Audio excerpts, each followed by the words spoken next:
ಆತ್ಮೀಯರೇ, ಸರ್ವರಿಗೂ ನಮಸ್ಕಾರ. ನಾನು ಗೋಕಾಕ್ ಪರಿಸರದ ಜಾನಪದ ರಂಗಭೂಮಿ ಕಲಾವಿದ ಈಶ್ವರಚಂದ್ರ ಬೆಟಗೇರಿ. ನಾನು ಸಂಪಾದನೆ ಮಾಡಿರುವಂಥ ಕೃಷ್ಣ ಪಾರಿಜಾತವನ್ನು ಈಗಾಗಲೇ ಈ ವಾಹಿನಿ ಮುಖಾಂತರ ವಾಚನ ಮಾಡ್ತಾ ಬಂದು ಅದು ಮಂಗಲವಾದ ನಿಮಿತ್ತವಾಗಿ ಈಗ ನಾನೇ ಸಂಪಾದನೆ ಮಾಡಿರುವಂಥ ಈ ಗಂಗಾ ಪ್ರಹಸನ ಅರ್ಥಾತ್ ಸಂಗ್ಯಾಬಾಳ ಮಿತ್ರದ್ರೋಹಿ ಎನ್ನುವಂಥ ಹೆಸರಿನಿಂದ ನಾಡಿನಲ್ಲೆಲ್ಲ ಖ್ಯಾತಿಯನ್ನು ಪಡೆದಿರುವಂಥ ಈ ಸಂಗ್ಯಾಬಾಳ ನಾಟವನ್ನು ನಾನು ಇವತ್ತಿನಿಂದ ಇದನ್ನು ವಾಚನ ಮಾಡ್ತಾಯಿದ್ದೀನಿ. ಮೂಲತಃ ಈ ಕಥೆಯನ್ನು ಬರೆದವರು ಬೈಲವಾಡದ ಪತ್ತಾರ್ ಮಾಸ್ತರರು. ಇಂಥ ಒಂದು ಕಥೆಯನ್ನು ಅಂದವಾಗಿ ಮುದ್ರಿಸಿದವರು ನಮ್ಮ ಬೆಂಗಳೂರಿನ ಆರ್ ಶ್ರೀನಿವಾಸ್ ಪ್ರತಿಭಾ ಪ್ರಿಂಟರ್ಸ್ ಅವರು. ಇದಕ್ಕೆ ಬೆನ್ನುಡಿಯನ್ನು ಬರೆದವರು ಆತ್ಮೀಯರಾದಂಥ ಚಿಕ್ಕೋಡಿಯ ಶ್ರೀ ಭರತ್ ಕಲಾಚಂದ್ರ ಅವರು. ಹೀಗೆ ಈ ಒಂದು ಕಥೆಯನ್ನು ಸನ್ನಾಟದ ಕಥೆಯನ್ನು ಪ್ರಾರಂಭ ಮಾಡುವಾಗ ಭಾಳ ಸಂತೋಷ ಅಂತ ಪ್ರತಿಭಾ ಪ್ರಿಂಟರ್ಸ್ ಪಬ್ಲಿಷರ್ಸ್ ಹನುಮಂತನಗರ ಬೆಂಗಳೂರು ಅವರನ್ನು ಸ್ಮರಣೆ ಮಾಡ್ತಾ ಇದು 256 ಪುಟಗಳನ್ನು ಹೊಂದಿರುವಂಥ ಈ ಒಂದು ಸನ್ನಾಟ ಕೃತಿ. ಈ ಕತೆ ಒಂದು ಮುನ್ನುಡಿಯನ್ನು ಆತ್ಮೀಯರಾದಂಥ ಶ್ರೀ ಜಯಾನಂದ್ ಎಸ್ ಮಾದರ್ ಸರ್ ಅವರು ಕರ್ನಾಟಕ ಲಲಿತಕಲಾ ಅಕಾಡೆಮಿಯ ಸದಸ್ಯರಾಗಿದ್ದು ನಮಗೆ ಗೋಕಾಕ್ ಗೆಳೆಯರ ಬಳಗದ ಅತ್ಯಂತ ಪ್ರೀತಿ ಪಾತ್ರ ಅಂತ ನನಗೆ ನಮ್ಮ ಅಣ್ಣನ ಮಗನ ತೆರವಾದಂಥ ಜಯಾನಂದ್ ಸರ್ ಅವರು ಇದಕ್ಕೆ ಕೃತಿಗೆ ಮುನ್ನುಡಿಯನ್ನು ಬರ್ತಾರೆ. ಅದನ್ನು ತಮ್ಮ ಮುಂದೆ ಸಾದರಪಡಿಸ್ತಾ ಇದ್ದೀನಿ. ಮುನ್ನುಡಿ: ಸಕಲರೊಳಗೊಂದಾಗುವ ಚಂದಿರ, ಹಾಸಕಲ್ಲಿನ ಮ್ಯಾಲ ಹಾದ ಹೋದವನ್ಯಾರ, ಪಾದ ಮೂಡ್ಯಾವ ಪರಿಪರಿಯ ನಮ್ಮ ಬಸವ ಹಾದ ಹೋಗ್ಯಾನ ಜಳಕಕ್ಕೆ. ನಮ್ಮ ಗ್ರಾಮೀಣ ಬದುಕಿನ ಗತವೈಭವ ಸಾರುವ ಇಂಥ ಹಾಡುಗಳಾಗಲಿ, ನಾಟಕಗಳಾಗಲಿ, ಬಯಲಾಟಗಳಾಗಲಿ ಬಾಯಿಂದ ಬಾಯಿಗೆ, ಕಿವಿಯಿಂದ ಕಿವಿಗೆ, ಜನರಿಂದ ಜನರಿಗೆ, ಊರಿಂದ ಊರಿಗೆ, ಹೀಗೆ ವರ್ಷದಿಂದ ವರ್ಷಕ್ಕೆ, ಯುಗದಿಂದ ಯುಗಕ್ಕೆ ಹರಿದಾಡುತ್ತಾ ಬಂದದ್ದು ಇದು ಒಂದು ದೊಡ್ಡ ಪರಂಪರೆಯಾಗಿದೆ. ಜಾನಪದದ ಕುರಿತು ವಿಶೇಷವಾಗಿ ನಮ್ಮ ಗ್ರಾಮೀಣರ ಕುರಿತು ಓದದೆ ಕಾವ್ಯ ಪ್ರಯೋಗ ಪರಿಣಿತ ಮತಿಗಳೆಂಬ ಮಾತಿದೆ. ಗ್ರಾಮೀಣ ಜನರ ಬದುಕಿನ ನಡುವಲ್ಲಿಯ ಕತ್ತಲು, ಬೆಳಕು, ಒಳಗು ಹೊರಗು, ಮೇಲೆ ಕೆಳಗೆ ಅಡಗಿರುವ ವೈಚಾರಿಕ, ಕಥಾನಕ, ಕಾಲ್ಪನಿಕ, ಬೌದ್ಧಿಕ, ಜನಜನಿತ ಮಾತುಗಳೇ ಸಾಹಿತ್ಯ, ಸಂಗೀತ, ಜನಪದದ ಜೀವನಾಡಿಯಾಗಿ ಜರಿಯುತ್ತಾ ಬಳವಳಿಯಾಗಿ ಇಂದಿನ ಹಿರಿಕಿರಿಯರಿಗೆ ಕೊಡುಗೆಯಾಗಿ ಪರಿಣಮಿಸಿದೆ. ಆತ್ಮೀಯರೇ, ಬದುಕಿನ ರಸಗಳಿಗೆ ವಿರಸ, ಸಂಬಂಧ, ಬಾಂಧವ್ಯ, ಮಿತ್ರತ್ವಗಳೇ ಮನಸ್ಸುಗಳ ಬೆಸುಗೆಗೆ ಕಾರಣವಾಗಿ ಜೀವನ ಮಧ್ಯದ ಗಳಿಗೆಗೆ ಹೋಳಿಗೆಯಾಗಿ ಬೀರಿದ್ದು ಕೂಡ ಇದೆ, ಬೀಗಿದ್ದು ಇದೆ. ಇಲ್ಲೇ ದ್ವೇಷ, ಅಸೂಯೆ, ಪ್ರೀತಿ, ವಾತ್ಸಲ್ಯ, ಕರುಣೆ ಇತ್ಯಾದಿ ಮನಸ್ಸಿನ ರಸಗಳು ಹುಟ್ಟಿ ಭಾವ ಹರಿದಾಟಕ್ಕೆ ಪ್ರೇರಣೆಯಾದವುಗಳು ಅಲ್ಲದೆ ಇವು ಪ್ರತಿಕೂಲ, ಅನುಕೂಲ, ಅನಾನುಕೂಲ ಹೀಗಾಗಿ ಮನಸ್ಸನ್ನು ಕಟ್ಟುತ್ತವೆ ಮತ್ತು ಮನಸ್ಸನ್ನು ಕೆಡವುತ್ತವೆ. ಗ್ರಾಮೀಣ ಪರಿಸರದ ಸುತ್ತಲಿನ ಬದುಕಿನ ಬಣ್ಣದ ಬೆಳಕಿನ ರಂಗು ನೀಡಿದ್ದು ನಾಟಕಗಳು, ಬಯಲಾಟಗಳು. ಉತ್ತರ ಕರ್ನಾಟಕದ ಸುಪ್ರಸಿದ್ಧ ಸನ್ನಾಟಗಳು ಕೂಡ ಅತ್ಯಂತ ಮಹತ್ವದ್ದು. ಸುಗ್ಗಿ ಕಾಲ ಮುಗಿದ ಸಮಯವನ್ನು ನಮ್ಮ ರೈತಾಪಿ ಜನರು ತಮ್ಮ ದಣಿವು ಆರಿಸಿಕೊಳ್ಳಲು, ಮನವನ್ನು ರಂಜಿಸಿಕೊಳ್ಳಲು, ಸಂತೋಷಪಡಲೆಂದು ತಿಂಗಳು ಪರ್ಯಂತರ ರಾತ್ರಿ ಹೊತ್ತು ತಾಲೀಮು ಮಾಡಿ ತರಬೇತಿ ಪಡೆದು ಜಾತ್ರೆ, ಓಕಳು, ಹಬ್ಬ ಹರಿದಿನಗಳ ಸಂದರ್ಭದ ರಾತ್ರಿಯಲ್ಲಿ ಗ್ಯಾಸ್ ಬೆಳಕಿನಲ್ಲೋ ಇಲ್ಲವೇ ಕರೆಂಟ್ ಬೆಳಕಿನಲ್ಲೋ ಮುಖಕ್ಕೆ ಬಣ್ಣ ಬಡಿದುಕೊಂಡು ಜರ್ತಾರಿ, ಪಿತಾಂಬರ, ರುಮಾಲು, ಪೇಟ ಸುತ್ತಿ ಇತ್ಯಾದಿ ವಸ್ತ್ರ ವೈಡೂರ್ಯ ಧರಿಸಿ ಸ್ತ್ರೀ ಅಥವಾ ಪುರುಷ ಪಾತ್ರಧಾರಿ ಗೆಜ್ಜೆ ಕಟ್ಟಿದ ಹೆಜ್ಜೆಯನ್ನು ಅಡ್ಡೆ ಅಂದರೆ ರಂಗಸಜ್ಜಿಕೆಯ ಮೇಲೆ ಬಂದನೆಂದರೆ ಪ್ರೇಕ್ಷಕರ ಸಿಳ್ಳೆ, ಕೇಕೆ, ಸದ್ದು, ರುಮಾಲು, ಪೇಟ ಹಾರಿಸಿ ಸಂಭ್ರಮಿಸಿ ನಾಟಕಕ್ಕೆ ರಂಗವೇರಿಸಿದರೆ ಅಲ್ಲಿ ಒಂದು ರಸಿಕತನದ ರಸಪೂರಿತ ವಾತಾವರಣವೇ ನಿರ್ಮಾಣವಾಗುತ್ತದೆ. ಈ ಗತ್ತು ಗಮ್ಮತ್ತನ್ನು ಉದ್ರೇಕಿಸುವಂಥ ಸನ್ನಾಟಗಳಲ್ಲಿ ವಿಶೇಷವಾಗಿ ಸಂಗ್ಯಾಬಾಳ ಈಶ್ವರಚಂದ್ರ ಬೆಟಗೇರಿಯವರು ಇದನ್ನು ಸಂಪಾದನೆ ಮಾಡಿ ಗಂಗಾ ಪ್ರಹಸನ ಅನ್ನುವಂಥ ಹೆಸರಿನಿಂದ ಪ್ರಕಟ ಮಾಡಿದ್ದಾರೆ. ಈ ಸನ್ನಾಟವು ಬಲು ಜನಪ್ರಸಿದ್ಧಿ ಪಡೆಯುವಂಥ ಸನ್ನಾಟವಾಗಿದೆ. ಇದರಲ್ಲಿ ಗಂಗಾಳ ಪಾತ್ರವಂತೂ ಬಲು ಅಚ್ಚುಮೆಚ್ಚಿನ ಪಾತ್ರವಾಗಿದೆ. ಅವಳ ಪ್ರವೇಶ ಆರಂಭವಾಗುವುದು ಏನೇ ಪ್ರಿಯೆ, ಹೊರಗೆ ಬರುವಂತಳಾಗುವಂತೆ ಗಂಡನ ಮಾತನ್ನು ಆಲಿಸಿದ ನಂತರ ಕರಸೀದ ಕಾರನೇನೋ ಕಾಂತ ಹರುಷದಿಂದಲೇ ಬಂದೇನು ಪ್ರಿಯ ನಾನಾ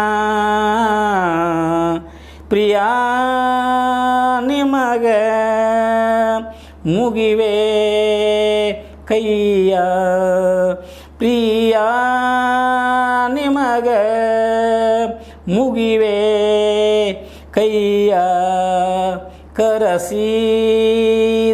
ಕಾರ ನೇನು ಕಾಂತ ಹರುಷದಿಂದಲೇ ಬಂದೇನು ಪ್ರಿಯ ನಾನಾ.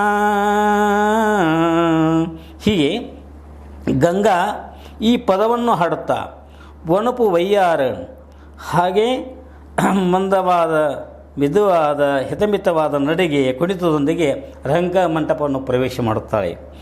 ಬೈಲಂಗಲ ಶಹರದಲ್ಲಿ ಅದೇ ತಾನೇ ಗಂಡನ ಮನೆಗೆ ಹೊಸಮಾಲಗಿತ್ತಿಯಾಗಿ ಬಂದಂಥ ಗಂಗಾ ಆಕೆಯ ಪತಿ ಈರಪ್ಪ ಅವಳ ಪ್ರಾಣಕಾಂತ ಬಳ್ಳಾರಿಯ ಮುತ್ತುರತ್ನ ವ್ಯಾಪಾರಕ್ಕಾಗಿ ಹೋಗಬೇಕಾ ಅಂತ ಪ್ರಸಂಗ.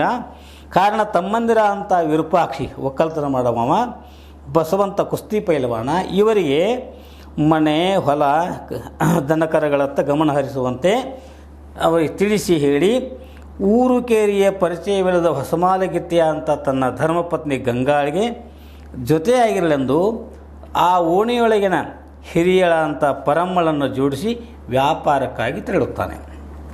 ಅದೇ ಸಂದರ್ಭದಲ್ಲಿ ಮರಡಿ ಬಸವಣ್ಣ ದೇವರ ಜಾತ್ರೆಯು ಬಲು ಜೋರಾಗಿ ನಡೆದಿರುವಾಗೆ ಗಂಗಾ ಆ ತಮ್ಮ ಮನೆ ದೇವರಿಗೆ ತನ್ನ ಗಂಡನು ಹೇಳಿದಂತೆ ನೈವೇದ್ಯ ಕಾಯಿಕರ್ಪೂರ ಮಾಡಿಕೊಂಡು ಬರುವಾಗ ಅದೇ ಊರಿನ ಮೇಲ್ಮನಿ ಸಾಹುಕಾರ ಸಂಗಪ್ಪ ಆತನ ಪರಿಚಯವಾಗುತ್ತದೆ. ಇಲ್ಲಿಂದಲೇ ಕಥಾಹಂದರ ವೃತ್ತಾಂತ ಪ್ರಾರಂಭವಾಗುತ್ತದೆ.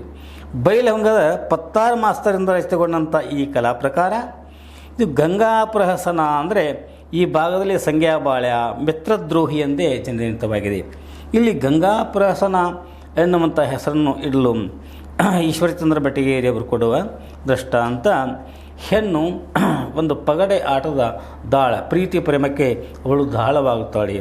ಇತ್ತ ತವರು ಮನೆ ಪ್ರೀತಿ ಗಂಡನ ಮನೆಯ ಒಂದು ಅಕ್ಕರೆಯನ್ನು ಸಂಪಾದನೆ ಮಾಡಿಕೊಂಡು ಹೋಗುವಾಗ ಬಂದಂಥ ಈ ಒಂದು ಅಘಟಿತ ಘಟನೆಯಿಂದಾಗಿ ಗಂಗಾಳ ಬಾಳು ಪ್ರಹಸನದಂತೆ ಅವಳ ಬಾಳು ಇತ್ತ ಆರಕ್ಕೆ ಏರದೆ ಇತ್ತಕ್ಕೆ ಮೂರಕ್ಕೆ ಮೆರದೆ ಗುರಿಯನ್ನು ಸಾಯಿಸದೆ ವಿಚಲಿತವಾಗುವಂಥ ಸಂದರ್ಭವನ್ನು ಗಂಗಾ ಪ್ರಹಸನ ಅಂಥೇಳಿ ಚಿತ್ರೀಕರಣ ಮಾಡಿಕೊಂಡು ಈ ಒಂದು ಪುಸ್ತಕಕ್ಕೆ ಗಂಗಾ ಪ್ರಹಸನ ಎಂಬ ಹೆಸರನ್ನು ಇಟ್ಟದ್ದು ಸೂಕ್ತವಾಗಿದೆ.